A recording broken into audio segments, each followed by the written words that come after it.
सस्ते और अच्छे दाम में एक घर मिला जिसके बारे में कई अफवाहें थी और कोई वहां शिफ्ट करने को तैयार नहीं था।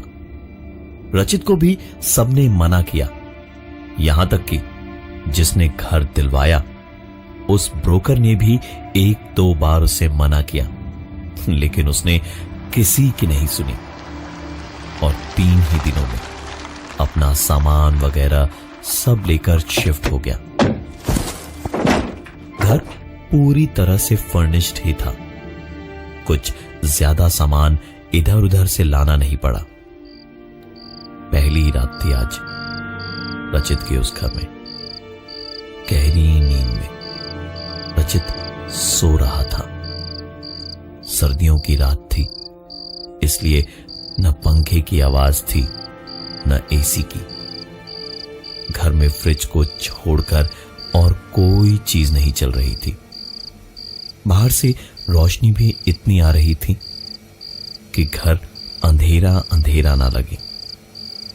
नींद में ही अचानक एक महक ने रचित को जगाया।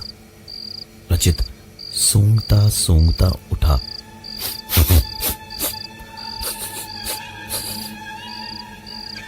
तो पाया कि गैस लीक हो रही थी। शुक्र है कि सर्दियों में कुछ बिजली से चल नहीं रहा था, वरना पता नहीं बहुत बड़ी दुर्घटना हो सकती थी। रचित उठकर आधी नींद में किचन तक गया और ध्यान से देखा। एक हल्की सी गैस की लीक की आवाज भी इस सन्नाटे में उसे साफ साफ सुनाई दे रही थी। गैस के नॉब को ऑफ करके रचित ने एक राहत की सांस ली और वापस आकर लेट गया। थकान से नींद बहुत तेज आ रही थी, लेकिन उसकी किस्मत में नींद शायद नहीं थी, क्योंकि सोते के साथ कुछ देर में ही एक आवाज जो थी तो धीमी लेकिन बहुत परेशान करने वाली थी। रचित उछल कर उठा और वापस किचन में भागा, लेकिन वहां पहुंच के उसने देखा न गैस पे पानी चढ़ा था और न ही वहां कोई आवाज थी। सामने रखी एक पानी की बोतल थी। उसे डरते हुए छुआ तो देखा कि बोतल बिल्कुल ठंडी थी। एक लंबी सांस छोड़कर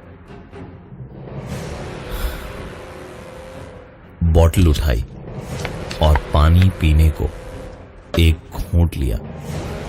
जोर से चीखते हुए पानी को थूक दिया।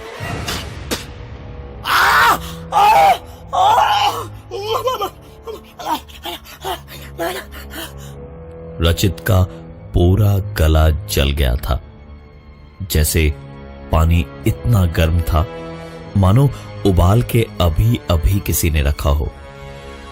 अब जाकर रचित को समझ में आ रहा था कि कोई भी क्यों इस घर में रहना नहीं चाहता था।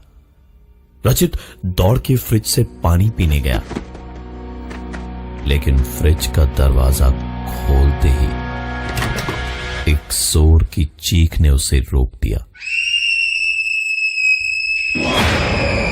अंदर एक बच्चा ठंड और बर्फ की पतली परत से ढका, पूरा सफेद सा होकर बैठा था। रचित का मुंह डर से खोला ही रह गया। सांस लेने की कोशिश में वो पीछे हटता जा रहा था और वो बच्चा गुस्से में उसे घूरते हुए फ्रिज का दरवाजा आहिस्ते आहिस्ते बंद कर रहा था। रचित को खुद पे, अपनी आंखों पर या किसी भी चीज पर भरोसा करना मुश्किल लग रहा था। वो इधर उधर डरता हुआ देख रहा था कि पता नहीं कहां से क्या हो, और आखिरकार समझ आया कि वो शायद नींद में सपना देख रहा है और बड़ी बेरहमी से खुद को जगाने के लिए उसने खुद ही को एक के बाद एक थप्पड़ मारे।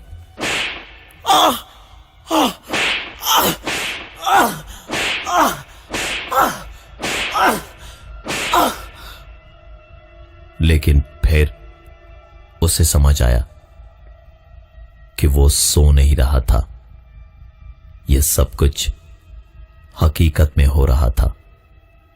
जैसे ही रचित ने खुद को थप्पड़ मारना बंद किया, किसी ने उसे 4-5 थप्पड़ मारे।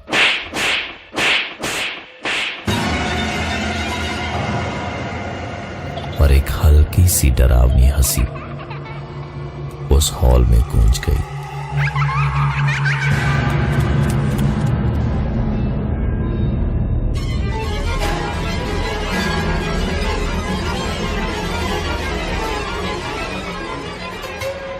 रचित एकदम से घबरा गया।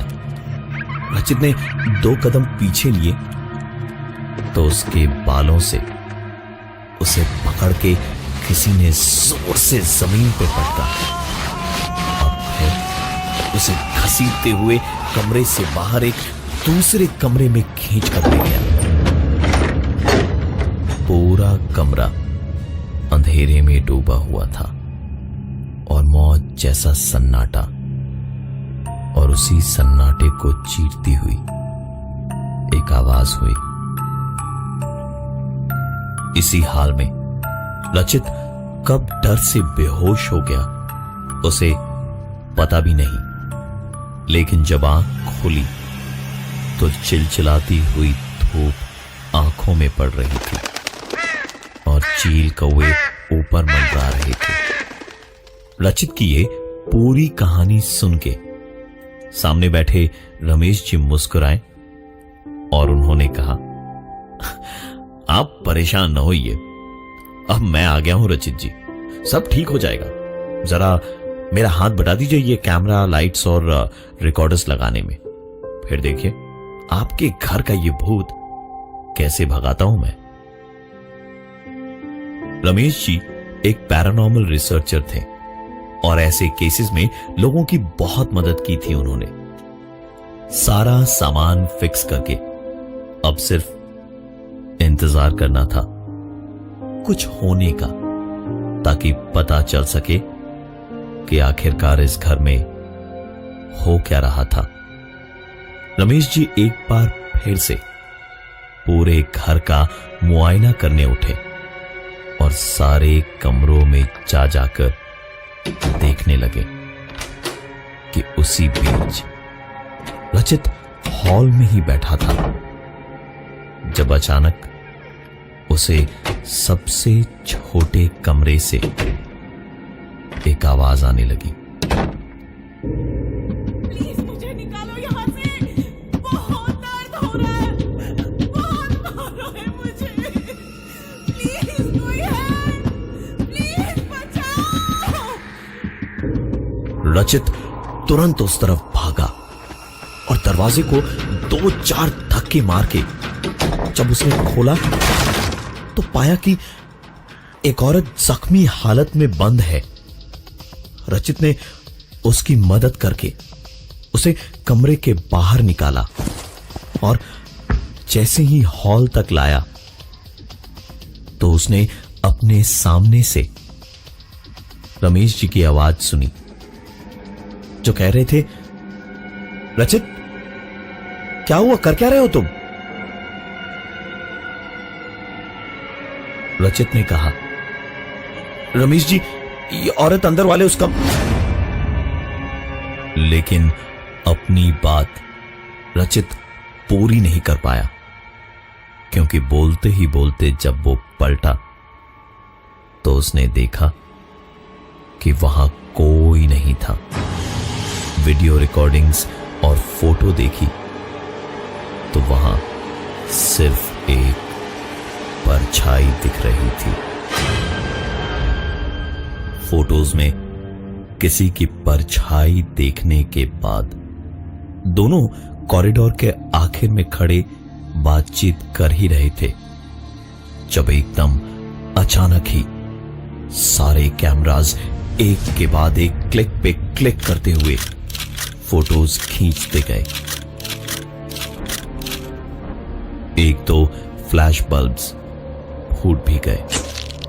रमेश जी तुरंत आगे की तरफ भागे देखने के लिए और उसी वक्त रचित को वापस वही एक आवाज दोबारा सुनाई दी।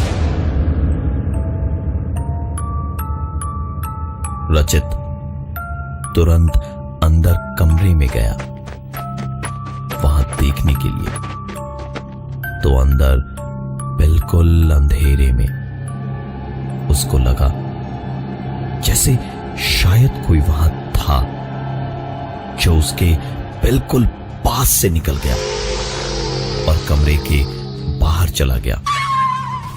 रचित तुरंत पीछे पीछे बाहर आया और देखा तो ऐसा लगा जैसे जो भी था वो कमरे से निकलकर कॉरिडोर में दोनों तरफ लगे कैमरास के बीच से निकलकर सामने वाले कमरे के दरवाजे के ठीक सामने खड़ा हुआ।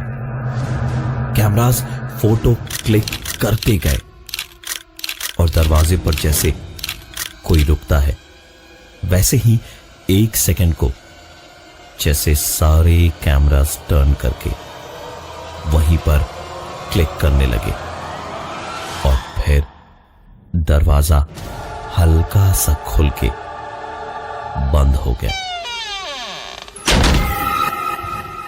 कंप्यूटर से कनेक्ट करने पर तस्वीरें देखकर ऐसा समझ आ रहा था जैसे कोई पूरे घर में उस कमरे से निकलकर कॉरिडोर में दौड़ता हुआ जाकर उस कमरे में चला गया। सभी तस्वीरों में दिखाई कोई नहीं दिया सिवाय एक साए के। अब वीडियो निकालकर चेक करने की बारी आई।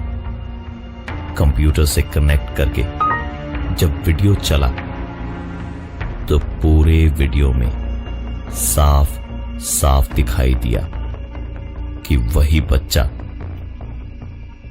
जिसे रचित ने अपने फ्रिज में देखा था वो उस कमरे से निकला और कॉरिडोर में से दौड़ता हुआ दूसरे वाले कमरे तक गया और दरवाजे पर एक सेकंड रुककर खड़ा हुआ, पलटकर कैमरा में देखकर मुस्कुराया और फिर कमरे में घुस के उसने दरवाजे को बंद कर दिया। कोई भी होता तो इस हालत में घबरा जाता, लेकिन रचित के हाथ तो जैसे कोई खजाना लग गया था। उसने हंसते हंसते रमेश जी से कहा, रमेश जी, आपकी मदद से तो मैं बड़ा अमीर आदमी बन जाऊंगा। ऐसी फोटोज और ऐसे वीडियोस तो तहलका मचा देंगे, और अगर कोई सबूत चाहेगा तो यहां एक हफ्ते का मैं स्टे भी दिखा दूंगा। ये घर खरीदना तो सचमुच मेरे लिए बहुत ही अच्छी डील निकली। रमेश जी ने ये सारी बातें सुनने के बाद उससे कहा, गलती से भी ऐसा कुछ करने की सोचना भी मत। अभी जो भी कहा तुमने भूल जाओ। यकीन ना हो तो दोबारा फोटोज और वीडियोस देख लो, समझ जाओगे कि अगर तुमने ऐसा किया तो तुम्हारे साथ क्या होगा। फोटोज और वीडियोस जब रचित ने दोबारा देखे तो उनमें न कोई साया था न कोई बच्चा, बल्कि खुद रचित था और जख्मी हालत में था, या फिर शायद उसकी लाश थी। रचित को हॉल में बिठाकर रमेश जी बाहर हालचाल देखने गए। जब अंदर रचित के ही बेडरूम से किसी औरत के चीखने चिल्लाने की, मारने पीटने की आवाजें आने लगी। रचित अपने कमरे की ओर दौड़ा, लेकिन उसके पहुंचने से पहले ही रचित की तो जैसे धड़कन ही थम गई थी। वो धीमे धीमे वहां पहुंचा तो देखा कमरा तो खाली है। रचित ने तुरंत लाइट जलाई तो लाइट जलते ही हल्की सी आवाज होकर लाइट फ्यूज हो गई। वो बाहर निकले इससे पहले ही उसे बेसमेंट की ओर के दरवाजे से एक आवाज आने लगी।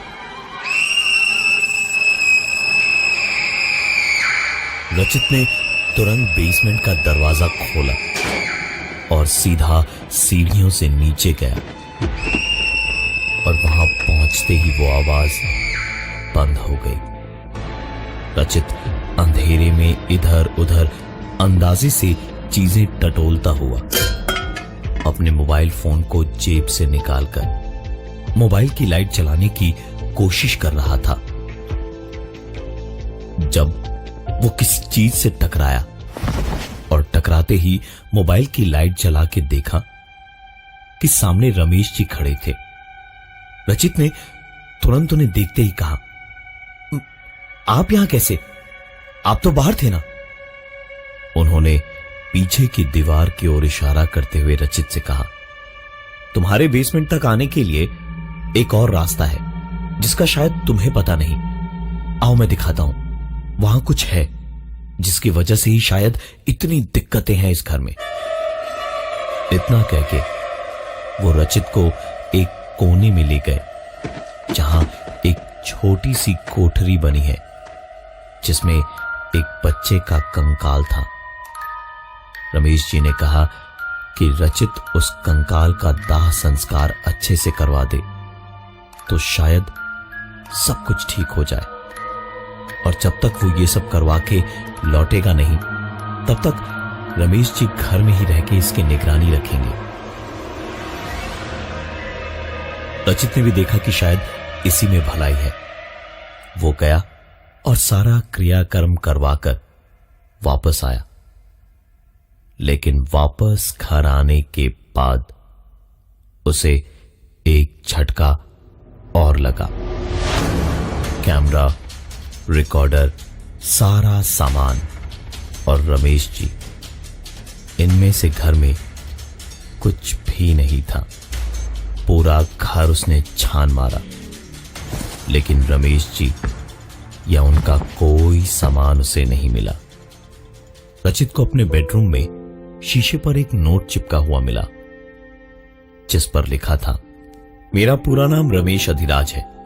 वो जख्मी औरत मेरी बीवी है और वो बच्चा मेरा ही था। मैं शहर के बाहर गया था जब कुछ लोगों ने घर में डकैती के सिलसिले से आकर उन दोनों को मार दिया। कुछ साल के बाद में मैं भी मर गया।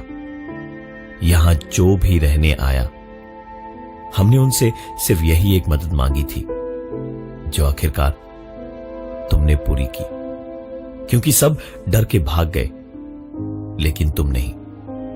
मेरे बेटे को आज मुक्ति मिल गई, लेकिन हम दोनों को नहीं मिली। हम दोनों इसी घर में रहेंगे, लेकिन तुम्हें कभी तंग नहीं करेंगे, क्योंकि तुमने वो किया जो किसी और ने हमारे लिए नहीं किया। रचित के पास ये एक सबूत तो था कि इस दुनिया में भूत प्रेत और आत्माएं होती हैं, लेकिन मानता कौन कि ये चिट्ठी मरे हुए रमेश जी की आत्मा ने लिखी थी।